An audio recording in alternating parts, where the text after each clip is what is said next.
How do you wrap a boot? Today, we're going to show you how to wrap a boot. Got my brother Nick, my brother James in the shop wrapping boots. We're going to talk about what a boot is. We're going to show you how to wrap one. Let's go. Brother Nick is cutting strips of insulation. This right here is 3-inch wrap. That's what's standard for our industry. Brother James over here has got a staple gun, some staples, and some tape. And these boots we're wrapping are straight boots, right? There's different types of boots, whether it's a 90 boot, a straight boot, a shooter boot, and this looks like 6-inch. So 4 by 12 by 6, all right? This is for a 6-inch supply line, and then this is 4 inches wide and 12 inches long. Now, for a 4 by 12 boot, you're cutting a 4-foot strip right here because this insulation is 4 foot wide, and about 7 or 8 inches. Cut, okay, about 7 or 8 inches.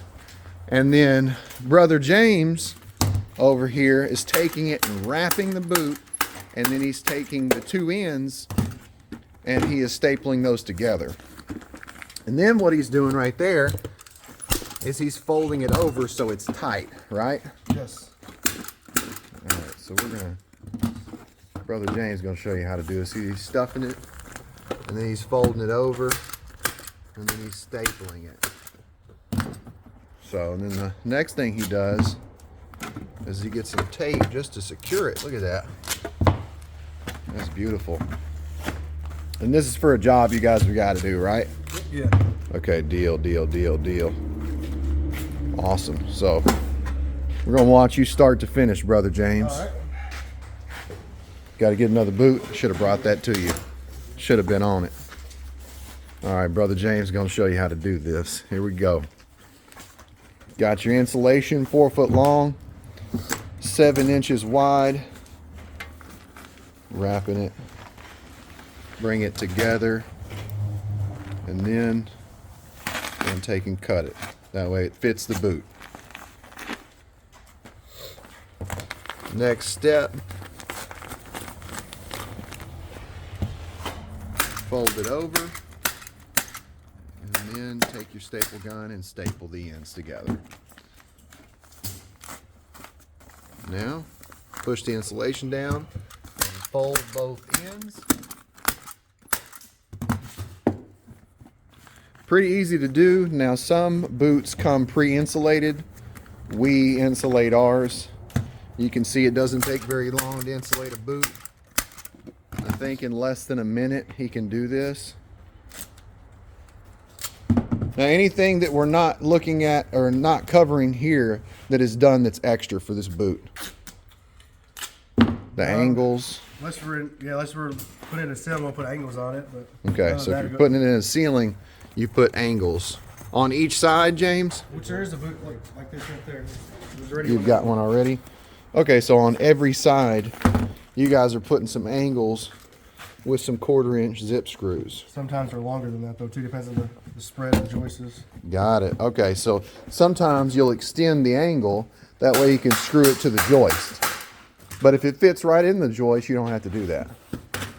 Got it. So this right here will be flush with the ceiling right here. So it looks like you got it down about 1/2 inch, or is that 1 inch? Looks like about 1/2 inch. Yeah, about 1/2 inch. So got it. It should be too much because it'll come under the sheetrock. Awesome. Brother Nick and brother James. Who can wrap a boot faster? Who can wrap a boot faster? That's what I want to know. That's what everybody wants to know out there. If you haven't seen the kind of work that they put out, did a video and it's titled Barn Dominium HVAC Layout with an HMH7 York. These guys do great work. We build everything custom in-house. That's why we've got these machines in here, and we make square metal ductwork. Why? Because it looks really good. We keep the angles over here, and usually an angle is just a 2-inch strip of metal that we bend. So it's about 1 inch here and about 1 inch here, and that is an angle. Angles, we make the angles with this machine, and this is called a metal slitter. If you want to know how to make a drive using this machine, and then that machine, the black one over there, I've got a video on how to make drives. I'll post that down below. These are the sealing registers, and this is what fits inside that boot, okay? And that's the reason we have those angles too, so that we have something to screw to, right? Those are sealing registers, and these are floor registers, and that's what sits in the boot as well. Boots are used not only below a floor, but also above a ceiling. If you install these boots in a floor, I'm going to show you what we use to fasten those boots to the floor. These are roofing nails, and this is something that you use with a hammer, a duck hammer, and this is what goes in each side, right here, right here. Usually we put at least 4 to 6 of these nails to fasten that boot to the floor if it's installed in a floor. Just want to throw that in there. Also, you want to seal the boots. If you put them in a floor, you want to seal them. How do you do that? You use some type of tape, and you tape here, and then you go a little bit over the floor. That way the boot is sealed, and when the air comes out, it doesn't go underneath the subfloor. I've seen some floors that were ruined around the boot. They were buckled, and you don't want that. So you want to make sure that, one, the boot is fastened well, and it's sealed. I'll show you the tape we use to seal the boot. This right here is some great tape to use to seal the boot. Polykin 367-17 foil mastic. This stuff is great.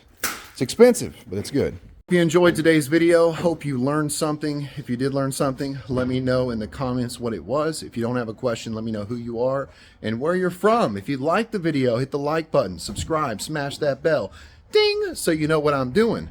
You've been watching HVAC Tips for Technicians. I'm Tad, and I'm reminding you, don't forget to insulate the boot.